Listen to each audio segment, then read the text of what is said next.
Hello बच्चों, how are you? I hope that you will be happy and healthy.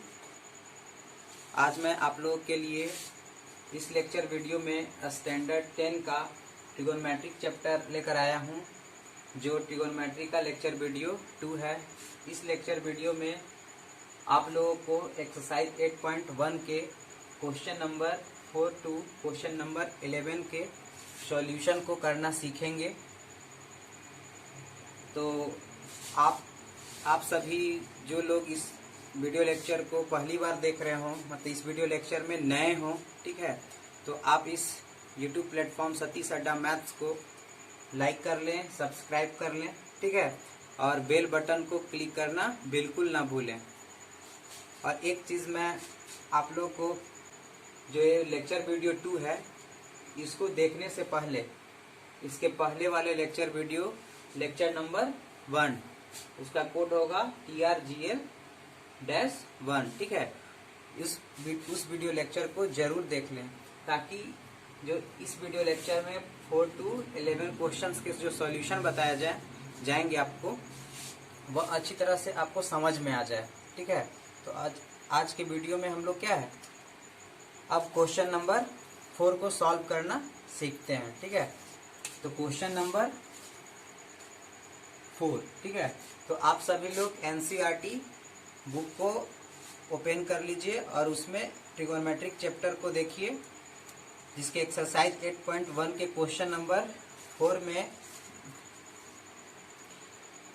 Find करना है कि sine A and सेक ए, ठीक है। और जिसमें गिवन क्या है, 15 cot A = 8, ठीक है। तो इसमें गिवन है,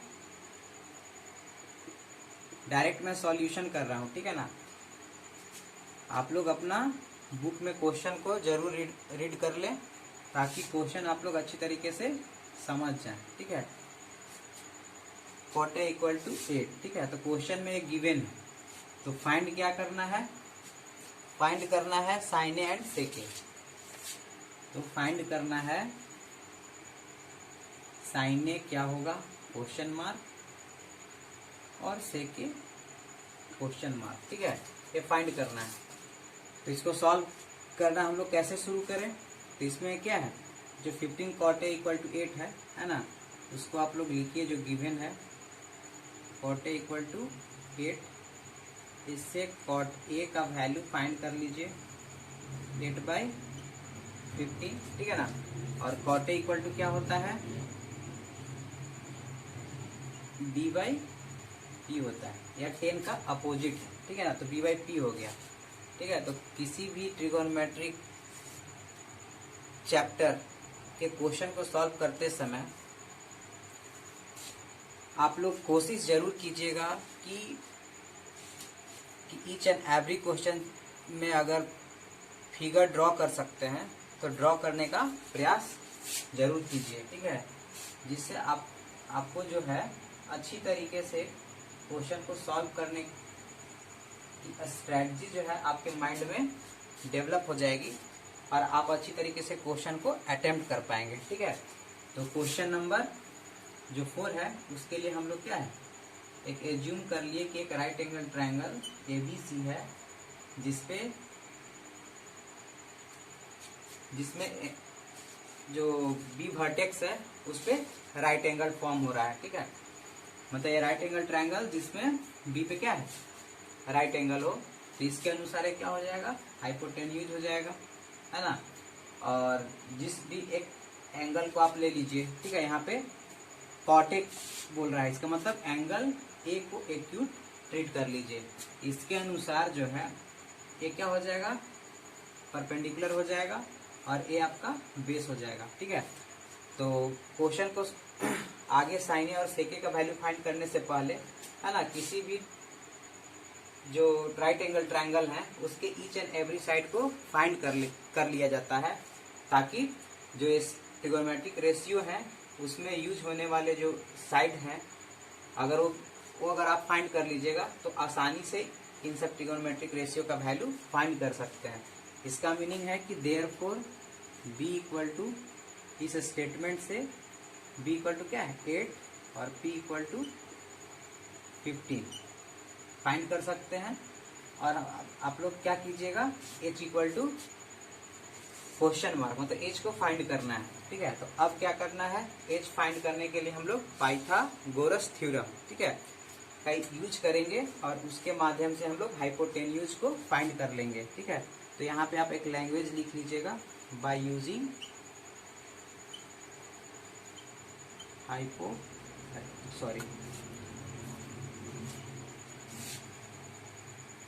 बाय यूजिंग पाइथागोरस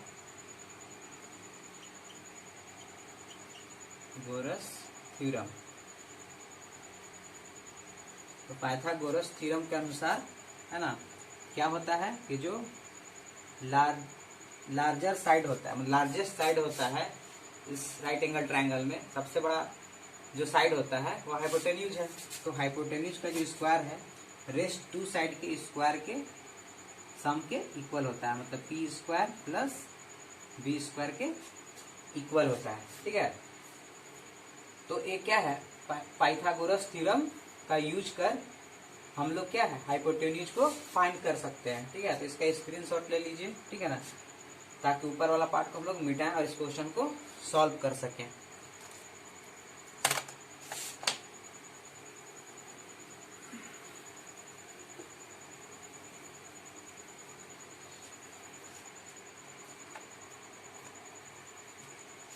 एच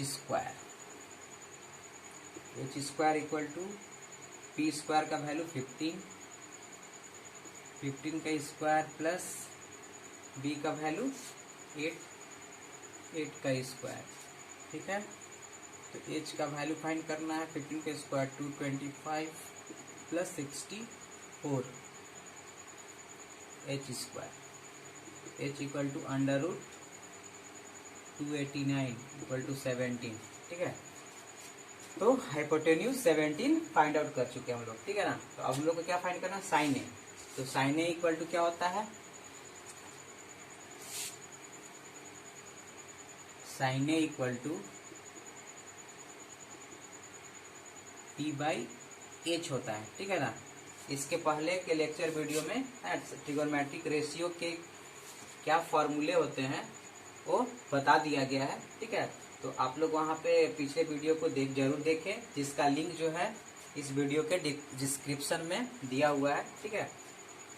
तो अब sine A equal to P by H, तो पी ए के अनुसार पी कौन सा साइड होगा, इस जो ट्रायंगल हम लोग लेट किए हैं ए के अनुसार पी बीसी है, तो यहाँ पे उसको भी लिख दीजिए, ठीक है, ताकि गलत होने की संभावना बिल्कुल ही न रहे, ठीक है। और एच इक्वल टू क्या होगा, एसी साइड इसके अनुसार, ठीक है। तो बीसी का वैल्यू क्या है, बीसी का वैल्यू पी, तो पी का वैल्यू यहाँ पे 15 है, तो 15 बाई एच, एसी में तो 17 है, तो 15 बाई 17 एक आंसर होगा। और दूसरा फाइंड करना है सेक ए, तो सेक ए इक्वल टू क्या होता है, सेक ए इक्वल टू होता है एच बाई बी, और एच यहाँ पे एसी है और बेस क्या है, ए बी है। तो एसी इक्वल टू, है ना, ये सब वैल्यू यहाँ पे लिख सकते हैं, बी इक्वल टू 8 हो गया और पी इक्वल टू 15 हो गया, और एच जो फाइंड किया वो 17 हो गया, ठीक है। तो आपको ज़्यादा जो इधर उधर ढूंढना नहीं पड़ेगा, वहाँ से डायरेक्ट देख करके पुट कर दीजिए। एसी का वैल्यू 17 और ए बी का वैल्यू 8, 17/8। तो ये साइन ए और सेक ए फाइंड करना था, है ना, जो हम लोग फाइंड कर चुके हैं। तो अब हम लोग नेक्स्ट क्वेश्चन की ओर प्रोसीड करते हैं। नेक्स्ट क्वेश्चन भी सेम इसी टाइप का है, जिसमें सेक थीटा गिवन है और calculate all other trigonometric ratio, ठीक है। तो सेक थीटा के अलावे और भी जो 5 बचे, है ना, क्योंकि टोटल ट्रिगोनोमेट्रिक रेशियो कितने होते हैं, 6 होते हैं, ठीक है। तो एक तो सेक थीटा गिवन है, तो इसके अलावे और कितने बचे, 5 बचे, तो 5 का वैल्यू फाइंड करना है, ठीक है ना। तो क्वेश्चन नंबर हम लोग 5 को सॉल्व करते हैं।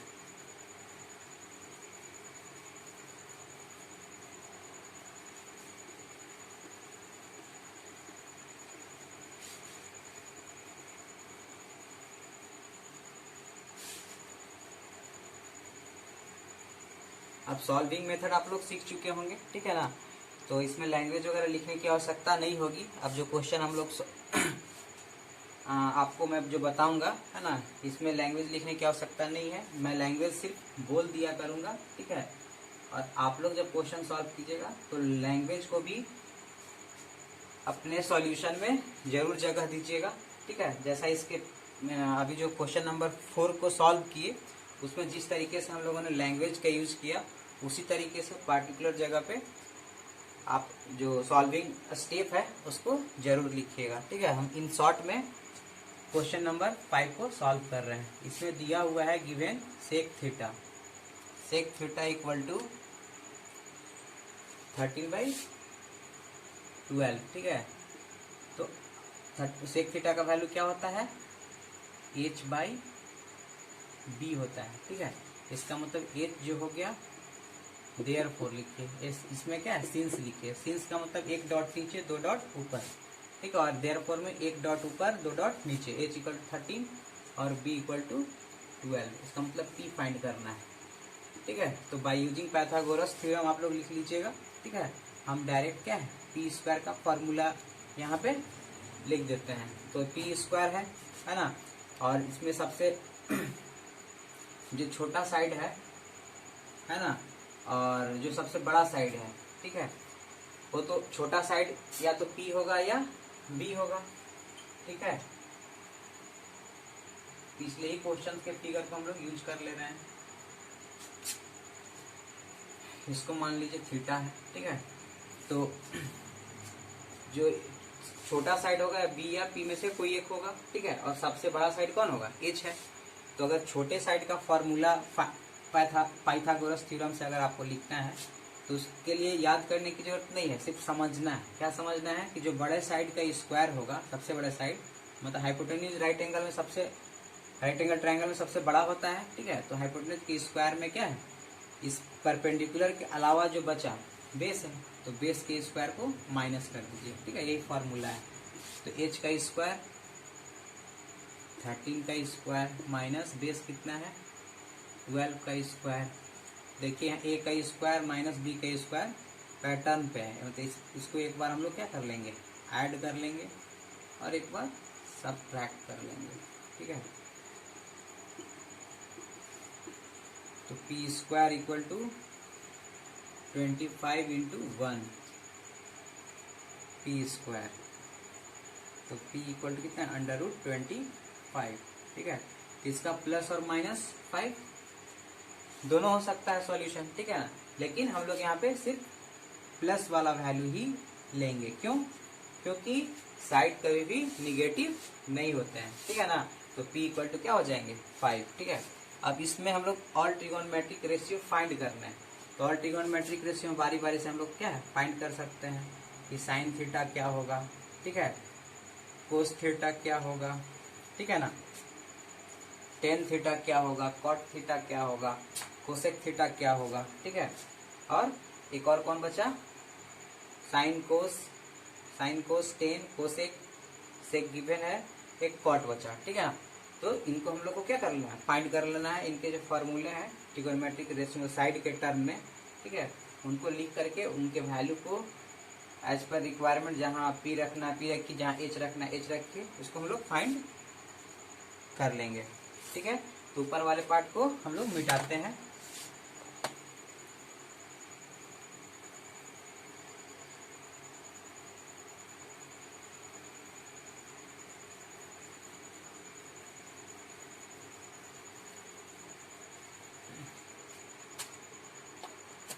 इसमें क्या है, साइन थीटा का वैल्यू जो है वह p/h होता है, कोस थीटा का वैल्यू b/h होता है, टेन थीटा का वैल्यू p/b होता है, कोसेक थीटा का वैल्यू क्या होगा, साइन का उल्टा होता है इसलिए h/p होगा, और कॉट थीटा का वैल्यू टेन का अपोजिट होता है तो b/p होगा, ठीक है। तो पार्टिकुलर जैसे यहाँ p है तो p का वैल्यू पुट कर लीजिएगा, हाइपोटेन्यूज का वैल्यू पुट कर, साइन थीटा निकल जाए। उसी तरह से सभी ट्रिगोनोमेट्रिक रेशियो के वैल्यू आप लोग अब फाइंड कर सकते हैं, क्योंकि हम लोग p भी फाइंड कर चुके हैं, p फाइंड कर चुके हैं, b और h गिवन था, ठीक है, उसको जो है आप लोग पुट करके इसका आंसर सॉल्व कर लीजिएगा, ठीक है। तो हम लोग क्वेश्चन नंबर 6 को सॉल्व करते हैं।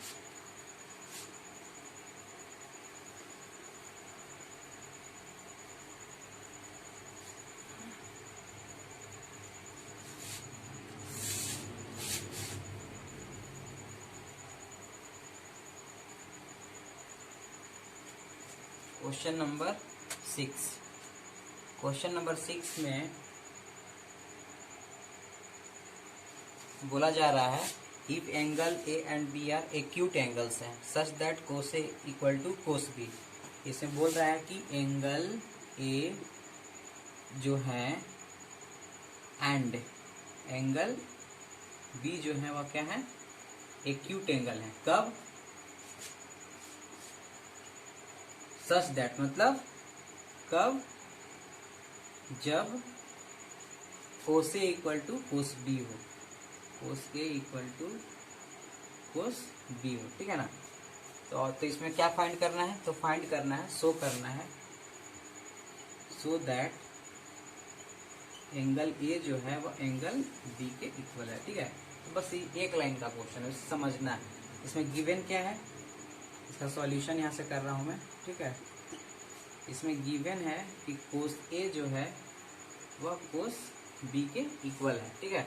इसमें सिर्फ समझना है, क्या समझना है कि जो देख रहे इक्वल का साइन है, ठीक है ना। तो इक्वल क्या बताता है कि जो लेफ्ट हैंड साइड का वैल्यू है वह राइट हैंड साइड के वैल्यू के इक्वल होगा, ठीक है।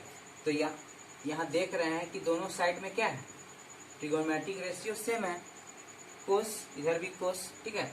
तो इसका मतलब है कि इस कोस जो ट्रिगोनोमेट्रिक रेशियो है ना, उसके साथ जो फंक्शन में एक वैल्यू लगा हुआ है ए और इस साइड में बी, वो क्या है, सॉरी एंगल है ना। तो ये जो ट्रिगोनोमेट्रिक रेशियो है लेफ्ट हैंड साइड का वो ए पे डिपेंड करता है और ये ट्रिगोनोमेट्रिक रेशियो बी पे डिपेंड करता है, और दोनों जो ट्रिगोनोमेट्रिक रेशियो है सेम ही है।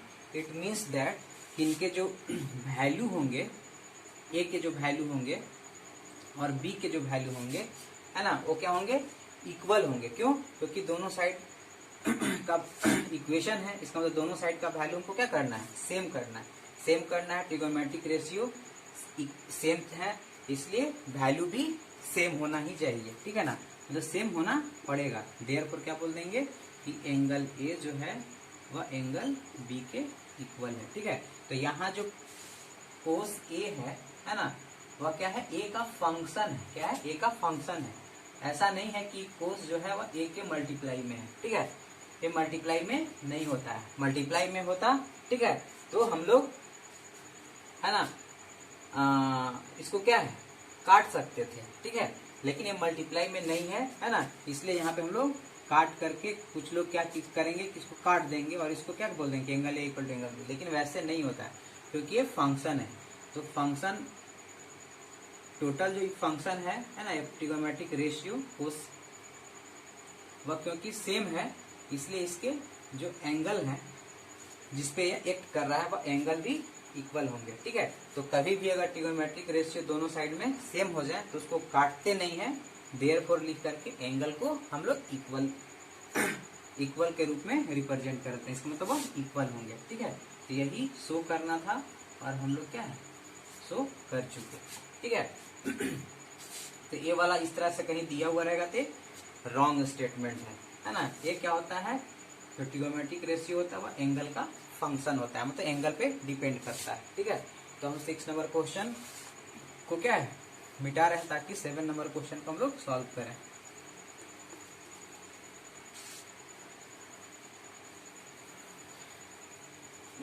ये जो लेक्चर वीडियो है ना, थोड़ा लंबा हो जाएगा क्योंकि क्वेश्चन नंबर 11 तक ये क्वेश्चन को सॉल्व करना है।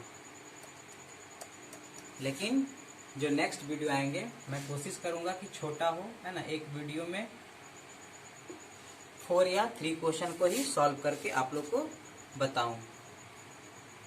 तो क्वेश्चन नंबर 7 को सॉल्व करते हैं। क्वेश्चन नंबर 7 में कॉट थीटा गिवन है, पहले ही जैसा सब ये भी क्वेश्चन है, लेकिन इसमें पार्टिकुलर 2 ट्रिगोनोमेट्रिक रेशियो फाइंड करने हैं और उसके वैल्यू को जो है एक एक्सप्रेशन गिवन है ना, मतलब एक एक्सप्रेशन गिवन है, उसमें पुट करके उसके वैल्यू फाइंड करना है। इसमें 2 क्वेश्चन है, जिसमें से एक क्वेश्चन मैं सॉल्व करा दे रहा हूँ, आप लोग एक क्वेश्चन सॉल्व कीजिएगा। इसमें क्या है, cot theta equal to 7/8 given है। ये डायरेक्ट सॉल्यूशन हम लोग कर रहे हैं, ठीक है ना। आप लोग अपने बुक में इस क्वेश्चन को देख लीजिए, है ना, और समझिए। इसमें cot इक्वल 7/8 है, और cot थीटा क्या होता है, b/p होता है, ठीक है। तो b का वैल्यू 7 हो जाएगा देयरफॉर, और p का वैल्यू 8 हो जाएगा, ठीक है। तो हम लोग h का वैल्यू क्वेश्चन मार्क कर देंगे, ठीक है। और साथ ही साथ जो एक्सप्रेशन गिवन है उसके अनुसार जो फाइंड करने की जरूरत है ना, वह साइन थीटा को फाइंड करना है और कोस थीटा को फाइंड करना है क्वेश्चन नंबर 1 के लिए, ठीक है ना। तो क्वेश्चन नंबर 1 के लिए ये फाइंड करने की जरूरत है, ठीक है। लेकिन सबसे पहले क्या हम लोग हाइपोटेन्यूज को फाइंड कर लेते हैं। जब क्वेश्चन नंबर 1 आएगा तो स्टार्टिंग में लिखेंगे sine theta equal to question mark, cos theta equal to question mark, उसको फाइंड कर लेंगे और उस एक्सप्रेशन में उसको पुट करके सॉल्यूशन निकाल देंगे, ठीक है। तो पहले हम लोग हाइपोटेन्यूज को फाइंड कर लेते हैं, फिर क्वेश्चन नंबर 1 को हम लोग सॉल्व करेंगे। तो बाय यूजिंग पाइथागोरस थ्योरम आप लोग लैंग्वेज लिख लीजिएगा।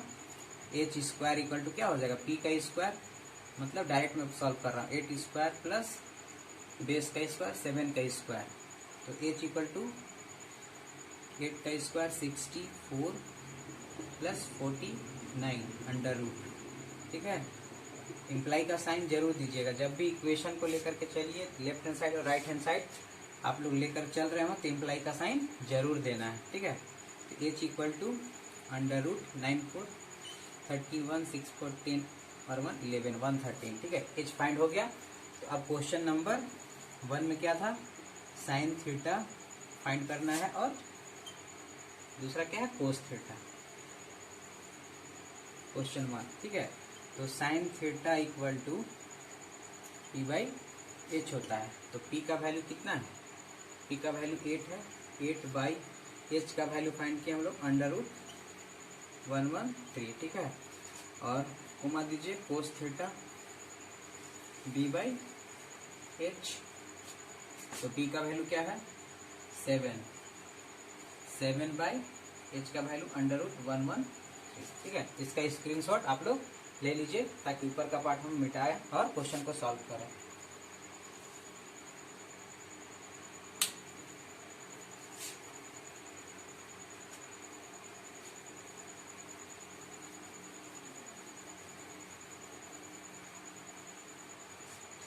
क्वेश्चन नंबर 1 में जो है फाइंड करना है 1 plus sine theta into 1 minus sine theta divided by 1 plus cos theta into 1 minus cos theta, ठीक है। इसको देखिए a प्लस बी है, a माइनस बी के पैटर्न पे है, तो डायरेक्ट इसको हम लोग 1 माइनस साइन स्क्वायर थीटा लिख सकते हैं, a square minus B square formula होता है, 1 माइनस कोस स्क्वायर थीटा, ठीक है। तो जो वैल्यू है उसको पुट कर लीजिए आप, 1 minus sine square, sine theta का वैल्यू 8/1 अंडर रूट 113 है, इसको हम लोग होल स्क्वायर कर दिए, और नीचे में 1 माइनस 7/113 का होल स्क्वायर, ठीक है।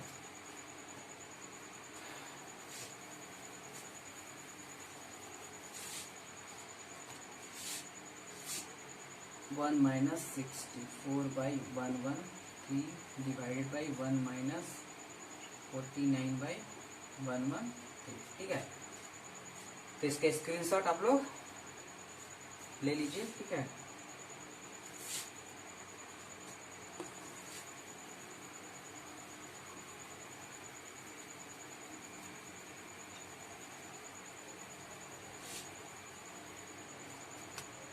इसके बाद हम लोग यहाँ पे सॉल्व कर रहे हैं।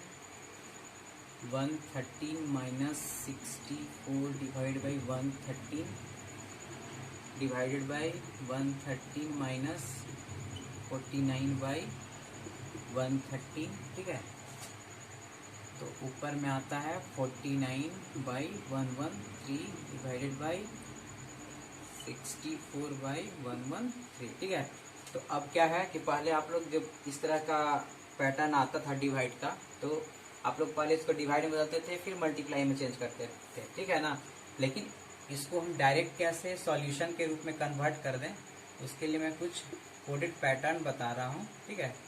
उसके माध्यम से आप क्या है हमेशा इस तरह के पैटर्न को इसी कंसेप्ट से सॉल्व कीजिएगा, ठीक है। तो देखिए जब ऐसा हो, ऊपर में numerator denominator numerator denominator same pattern है, ठीक है। तो क्या होता है कि सेम सेम को हम लोग काट सकते हैं, ठीक है, डिवाइड कर सकते हैं, ठीक है।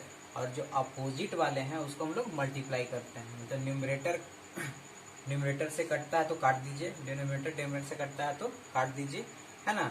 लेकिन मल्टीप्लीकेशन जो होगा वो क्या है अपोजिट वाले से ही होगा, न्यूमरेटर का डिनोमिनेटर से, है ना, और डिनोमिनेटर का न्यूमरेटर से, ठीक है। तो यहाँ देखिए सेम सेम कटता है तो डिनोमिनेटर डिनोमिनेटर 1 टाइम्स में कट गया, ठीक है। अब क्या करना है, न्यूमरेटर का डिनोमिनेटर से मल्टीप्लाई करना है, ठीक है, नीचे वाले का डिनोमिनेटर से, ठीक है। तो 49 इंटू 1, तो 49 ऊपर हो जाएगा, नीचे में क्या है डिनोमिनेटर है इसका न्यूमरेटर से, तो 64, ठीक है ना। तो 49 बाई 64, ठीक है। ये इसका आंसर हो गया क्वेश्चन नंबर 7 का, क्वेश्चन नंबर 1 का। अब हम लोग क्वेश्चन नंबर 8 को सॉल्व करते हैं, जिसमें क्या है चेक वेदर, है ना, मतलब एक एक्सप्रेशन गिवन है, इक्वेशन गिवन है, जो ट्रू है या फॉल्स है उसको चेक करना है।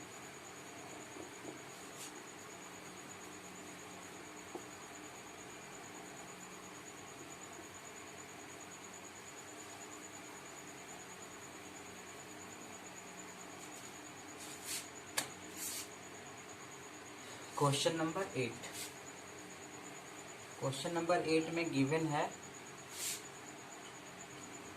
cot A इक्वल टू 4/3,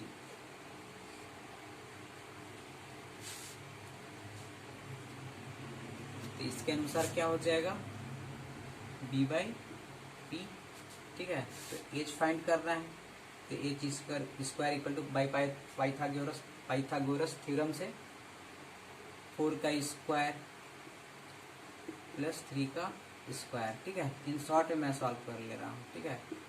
आप लोग अब सॉल्व करना सीख चुके होंगे, ठीक है। तो एच स्क्वायर, तो एच इक्वल टू 25 मतलब 5 हो गया, ठीक है। तो इसमें क्या है मैं इस क्वेश्चन को सिर्फ समझा दे रहा हूँ, ठीक है।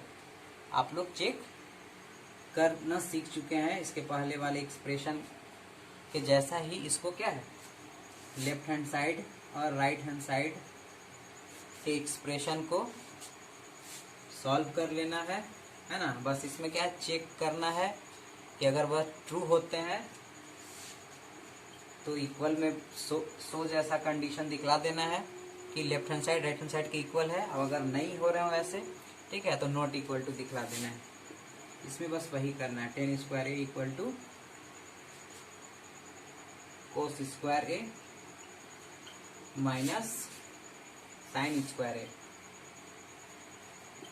इसमें आप लोग क्या है पी बी और एच सभी चीज है, उसके अनुसार 10 ए का वैल्यू फाइंड कर लीजिएगा, ठीक है, कोस ए का वैल्यू फाइंड कर लीजिएगा और साइन ए का वैल्यू फाइंड कर लीजिएगा, ट्रिगोनोमेट्रिक रेशियो का जो फॉर्मूले हैं। और सबको क्या है इसमें जो 10 का है 10 के स्थान पे पुट कर दीजिए, कोस ए के स्थान पे, साइन ए के स्थान पे पुट कर लीजिए और इधर उसको क्या कीजिए कैलकुलेट कीजिए, इधर भी राइट हैंड साइड में भी कैलकुलेट कीजिए, है ना। अगर इधर का जो वैल्यू है कुछ भी आ जाए, मान ली सपोज दैट इधर 3 आ गया और इधर भी 3 आ गया, ठीक है, तो क्या है ये जो है इक्वल है ना। तो लिख दीजिए, है ना, कि जो गिवन इक्वेशन है इज ट्रू है।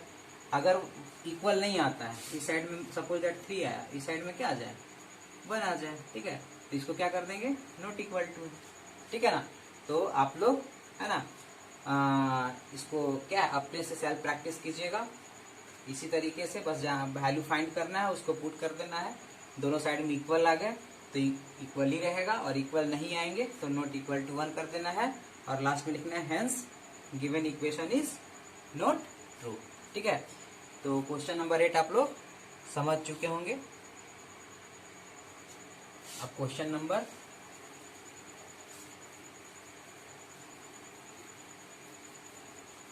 9 को भी मैं समझा दे रहा हूँ। ठीक है, वो भी क्या है, सेम पैटर्न पे ही है। जितने क्वेश्चन अभी तक हम लोगों ने सॉल्व किया उसी पैटर्न पे है।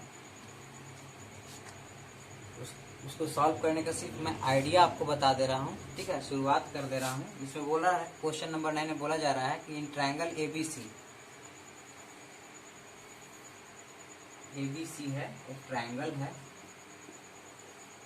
जिसमें जो राइट एंगल ट्रायंगल है, मतलब राइट एंगल जो है एट बी पे है, ये राइट एंगल है। ठीक है, और जिसमें टेन ए इक्वल टू 1/√3 है। तो ये क्या होता है, P/B। तो इससे आप क्या है, बाय यूजिंग पाइथागोरस थ्योरम से एच फाइंड कर लीजिएगा।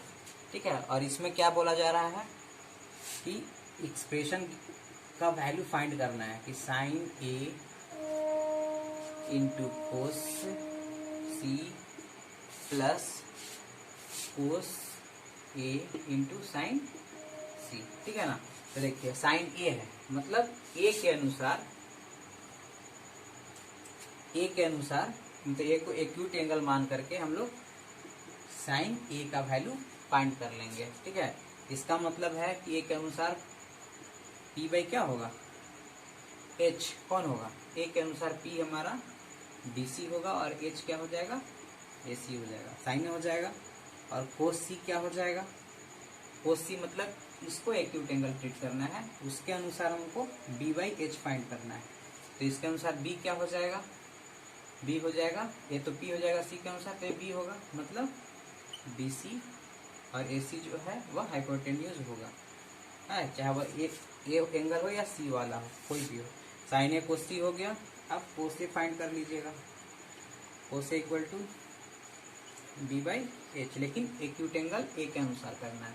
तो B का मतलब AB/AC फाइंड कर लेना है। उसी तरीके से sine C acute angle C के अनुसार फाइंड करना है।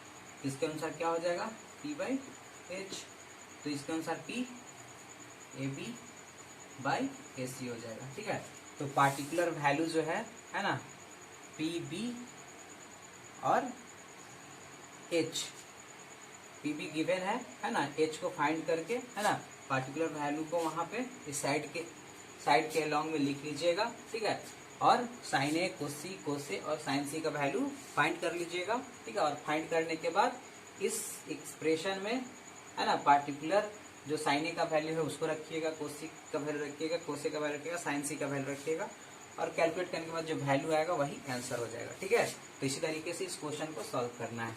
अब क्वेश्चन नंबर 10 थोड़ा सा डिफरेंट कंसेप्ट लिए हुए है ना, इसलिए इसको समझना बहुत ही जरूरी है, क्योंकि ये VVI के रूप में काउंट होंगे, क्योंकि एग्जाम वगैरह में इस तरह के क्वेश्चन पूछे जाते हैं। क्वेश्चन नंबर 10 में बोला जा रहा है इन ट्रायंगल PQR, सिर्फ हम लोग क्या है, वर्टेक्स को हटा देते हैं, क्योंकि फिर से तो राइट एंगल ट्रायंगल ही फॉर्म करने हैं।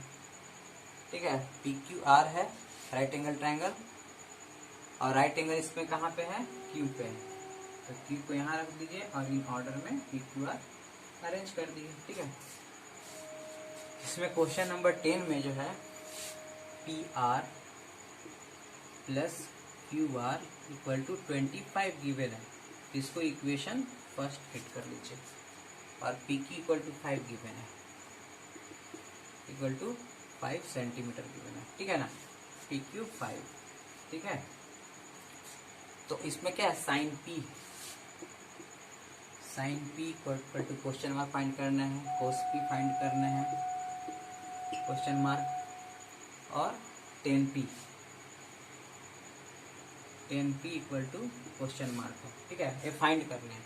लेकिन इनका वैल्यू तभी फाइंड कर सकते हैं जब इस ट्रायंगल के ईच एंड एवरी साइड को हम लोग कैलकुलेट कर रहे हैं, ठीक है। लेकिन यहाँ तो सिर्फ एक साइड PQ गिवन है, इसका मीनिंग है कि QR और PR दोनों को सेपरेटली फाइंड करना होगा, जबकि यहाँ पे QR और PR का सम दिया हुआ है।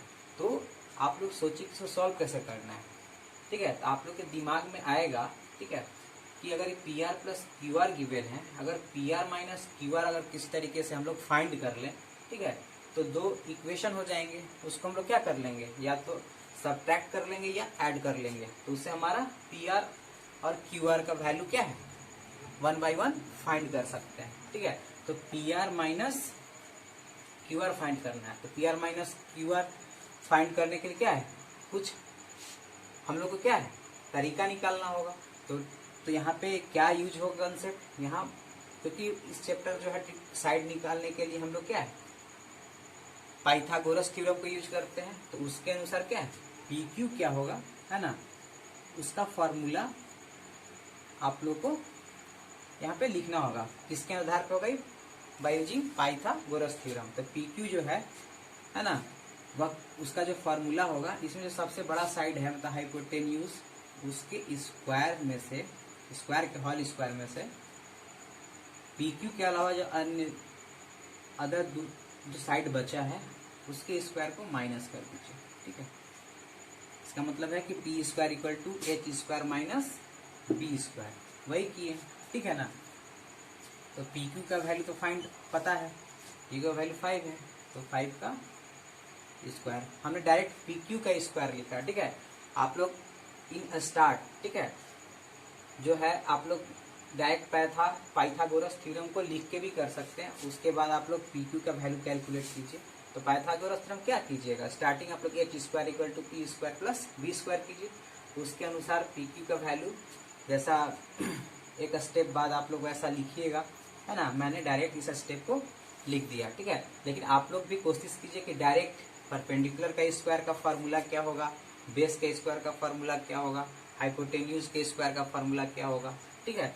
तीनों का फॉर्मूला जो है बिल्कुल ही बेसिक फॉर्मूला H स्क्वायर वाला हुआ, और ये सब क्या है, डेराइव फॉर्म हुआ।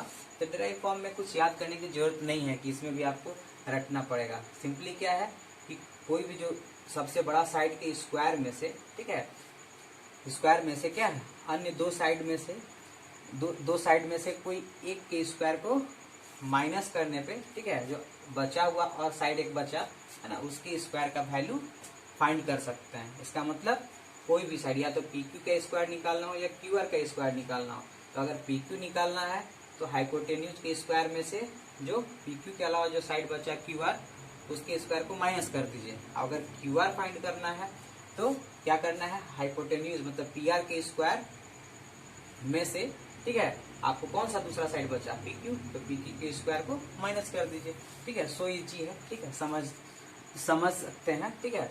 और उसके लिए कोई जरूरी नहीं है कि ईच एंड एवरी फॉर्मूला के रूप में आपको याद करना, समझ गए, है ना। तो आप फॉर्मूला याद नहीं करना है, वो आपके दिमाग में मैप बन जाएगा और उसको कभी भी लिख सकते हैं, ठीक है।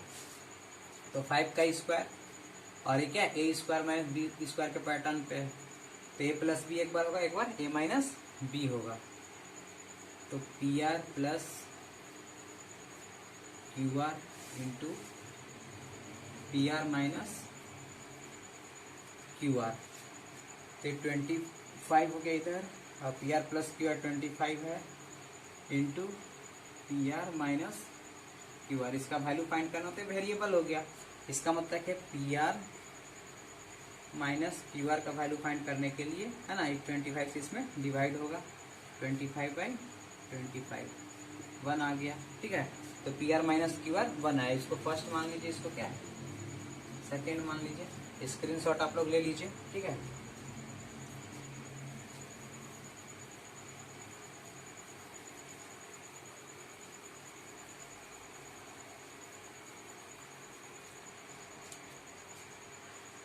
अब adding equation first and second कीजिए। तो फर्स्ट इक्वेशन था PR plus QR equal to 25, ठीक है ना। देखिए मैथ में एक चीज ध्यान देना है, ठीक है, लिखने का जो तरीका होता है बिल्कुल ही परफेक्ट होना चाहिए। अगर लिखने का तरीका सही है तो आपका जो है क्वेश्चन है कभी भी गलत नहीं होगा, मतलब कैलकुलेशन मिस्टेक नहीं होगा, ठीक है। अगर आपका लिखने का तरीका अगर सही नहीं है तो क्या है, आपका कैलकुलेशन कभी कभी गलत हो सकता है, ठीक है। इसलिए ध्यान से क्या है, लिखने सीखे। प्लस है तो माइनस, माइनस है तो प्लस, और यहाँ प्लस है तो माइनस, ठीक है। तो कैंसिल आउट हो गया, तो 2QR इक्वल टू 24 हो गया। तो QR इक्वल टू 24/2 मतलब 12 सेंटीमीटर, ठीक है। तो ये 5 है, QR आपका निकल चुका 12, ठीक है ना। अब ये वाला जो है फाइंड कर सकते हैं, तो किसी भी इक्वेशन से, या तो फर्स्ट या सेकंड, किससे भी आप फाइंड कीजिएगा, ठीक है ना, और फाइंड हो जाएंगे। और जब फिर PR फाइंड हो जाएंगे तो फिर साइन P, कोस P, टेन P, किसी भी ट्रिग्नोमेट्रिक रेशियो का वैल्यू आपसे पूछा जाता है, आप सॉल्व कर लेते हैं, ठीक है। तो यहाँ पे क्या है, आप कीजिए now putting the value of, ठीक है, putting the value of QR, किसी में भी रख सकते हैं in equation. Suppose that first में ही रख दिए, तो फर्स्ट में रख देंगे तो क्या हो जाएगा, PR प्लस 12 इक्वल टू 25, तो PR equal to 25 minus 12 equal to 13 centimeter, ठीक है ना। तो इस तरीके से हम लोग क्या है, PR का वैल्यू फाइंड कर लिए, QR का भी हो गया 13, ठीक है। तो अब क्या करना है, इसका भी स्क्रीनशॉट ले लीजिए।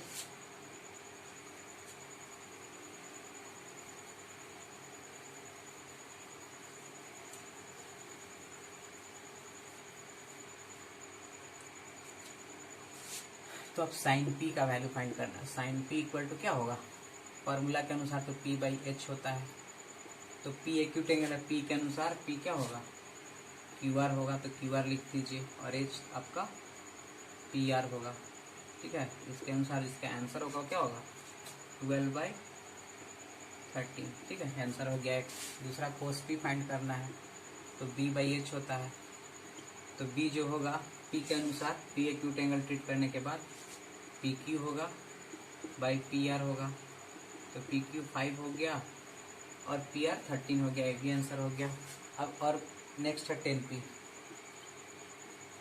10P इक्वल टू P/B होता है, तो P क्या है आपका, P के अनुसार QR by PQ equal to 12/5, ठीक है। तो आप लोग क्या है, इन शॉर्ट जो है direct sine P equal to P/H, cos P equal to B/H, tan P equal to P/B लिख करके इन शॉर्ट में सॉल्व करने का प्रयास कतई मत कीजिएगा, ठीक है। ऑलवेज ट्राई कीजिएगा कि ये फॉर्मूला लिखिए, है ना, उसके अनुसार जो पार्टिकुलर साइड है उसका भी रेशियो लिखिए, तब वैल्यू को पुट कीजिए, ताकि कहीं भी गलती होने की संभावना बिल्कुल ही ना रहे, ठीक है। यह मतलब क्वेश्चन को सॉल्व करने का बिल्कुल ही स्टेप बाय स्टेप मेथड है ना। इस मेथड को इग्नोर नहीं कीजिएगा, ठीक है, ताकि आपका क्वेश्चन गलत ना हो।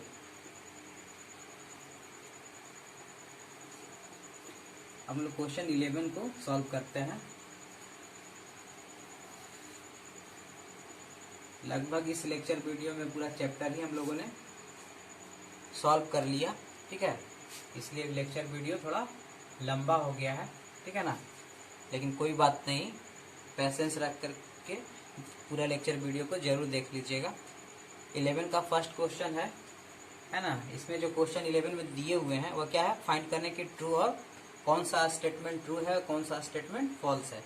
तो रहा कि फर्स्ट में value of 10A is always less than 1, value of 10A is always less than 1 बोला जा रहा है, ठीक है। तो tan थीटा का वैल्यू क्या होता है, टेन ए के बारे में पूछा तो टेन थीटा का वैल्यू होता है p बाई बी, ठीक है। तो जब p ग्रेटर देन b होगा तो क्या होगा, वैल्यू जो होगा टेन थीटा का वह टेन थीटा जो होगा वह ग्रेटर देन 1 आएगा, ठीक है ना। लेकिन अगर वही p स्मॉलर देन p होगा तो क्या हो जाएगा, टेन ए जो है वह स्मॉलर देन 1 आएगा, ठीक है। तो ऑलवेज क्या है, टेन थीटा का वैल्यू जो है लेस देन 1 नहीं होता है, ठीक है। Depending upon the value of p and b, है ना, वह क्या होता है, टेन थीटा का वैल्यू कभी 1 से बड़ा होता है, ग्रेटर होता है, और कभी लेस देन 1 होता है। इसलिए ये जो स्टेटमेंट है वो क्या है, फॉल्स है, ठीक है। तो नेक्स्ट सेकेंड में क्या बोल रहा है कि सेक के इक्वल टू गिवन है।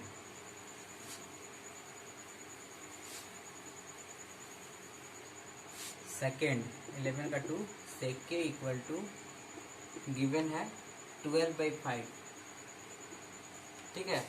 तो बोल रहा है कि for some value of angle है, मतलब for some value of angle A के लिए, ठीक है। तो ये एंगल ए दिया हुआ है, ठीक है। तो ये क्या होता है, h बाई बी होता है, ठीक है। तो ऊपर में हाइपोटेन्यूज जो 12 है वह बेस से बड़ा है, ठीक है। तो ऐसा हो सकता है, ठीक है ना। ये जो स्टेटमेंट है वह ट्रू होगा, ठीक है। हमेशा हाइपोटेन्यूज जो होता है वो परपेंडिकुलर और बेस से ग्रेटर ही होता है, इसलिए बिल्कुल ही सही है स्टेटमेंट।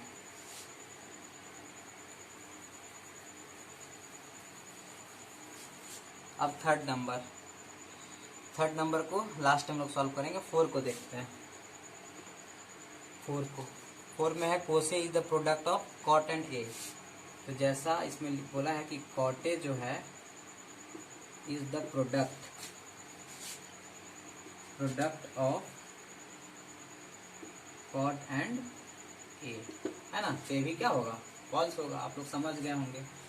क्वेश्चन नंबर जब 6 सॉल्व कर रहे थे इसका कंसेप्ट मैंने दिया था कि ट्रिगोनोमेट्रिक जो रेशियो होते हैं, है ना, वे मल्टीप्लाई के फॉर्म में नहीं होते हैं, मतलब प्रोडक्ट नहीं होते हैं। वो क्या होते हैं, फंक्शन होते हैं। क्या होते हैं, फंक्शन, मतलब ए के फंक्शन है। इसी कारण से ट्रिगोनोमेट्रिक रेशियो को हम लोग फंक्शन भी बोलते हैं, ट्रिगोनोमेट्रिक फंक्शन, है ना, या रेशियो भी बोलते हैं, ठीक है।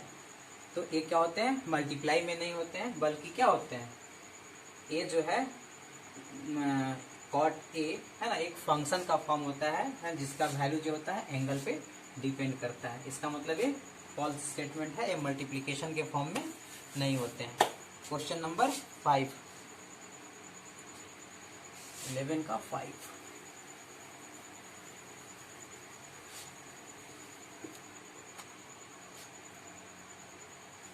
क्वेश्चन नंबर 5 में बोल रहा है कि साइन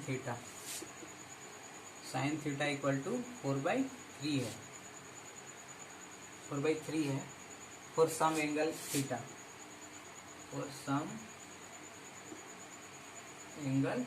थीटा, तो ये क्या होता है, p/h होता है। तो p जो होता है हमेशा क्या होता है, हाइपोटेन्यूज से छोटा होता है, जबकि यहाँ p का वैल्यू 4 है ना, और h का वैल्यू 3 है।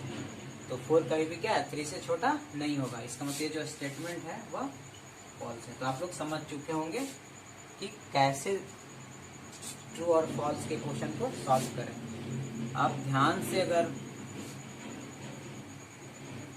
इस पूरे जो वीडियो लेक्चर के क्वेश्चन को सॉल्व करने के जो तरीके देखे, है ना, उससे आप क्या है, किसी भी तरीके के जो कंसेप्ट है ट्रिगोनोमेट्रिक में उसके बारे में आपको आइडिया हो चुका होगा, ठीक है। और उसी के आधार पे आप ट्रिगोनोमेट्रिक से जुड़े हुए क्वेश्चन जो एक एक्सरसाइज 8.1 के हैं उसको आप सॉल्व कर सकते हैं। तो क्वेश्चन नंबर 3 बोल रहा है, क्वेश्चन नंबर 11 का 3 में ट्रू फॉल्स का ही है, जो बोल रहा है कि कोसे is the abbreviation use for cosecant of angle ए, ठीक है। तो देखिए इसके पहले क्वेश्चन को सॉल्व करने से पहले कुछ आप लोग तो मैं बता देना चाहता हूँ कि साइन मीन्स साइन थीटा के लिए साइन यूज किया जाता है, साइन कोसाइन। इधर ट्रिगोनोमेट्रिक रेशियो है ना, उसको हम लोग साइन थीटा को साइन से भी जानते हैं, कोसाइन को हम लोग कोस थीटा को हम लोग कोसाइन से भी जानते हैं, साइन कोसाइन, ठीक है। फिर टेंजेंट, टेंजेंट किसको, टेन थीटा को हम लोग बोलते हैं, ठीक है। फिर कोसेकेंट, कोसेकेंट किसको बोलते हैं, कोसेक थीटा को बोलते हैं। और सेकेंड, सेकेंड जो हम लोग सेक थीटा को बोलते हैं। और एक और कौन बचा, साइन कोस टेन कॉट, है ना, कॉट मतलब कॉटेंजेंट, इसको क्या बोलते हैं, क्योंकि टेन का अपोजिट होता है ना, इसलिए कॉटेंजेंट, क्या उसको बोलते हैं, कॉटेंजेंट मतलब कॉट थीटा, ठीक है। तो इसमें एब्रिविएशन में बोला गया है कि कोस के लिए कोसेकेंट यूज करते हैं, तो कोस के लिए क्या है, कोसाइन यूज करते हैं, नॉट कोसेकेंट। कोसेकेंट किसके लिए है, कोसेक थीटा के लिए, ठीक है। तो जो गिवन स्टेटमेंट है थर्ड, वो क्या है, फॉल्स है, ठीक है। तो आज के लेक्चर वीडियो में इतना ही, ठीक है। नेक्स्ट लेक्चर वीडियो जल्द ही अपलोड हो जाएगा, इसका आप लोग वेट कीजिए।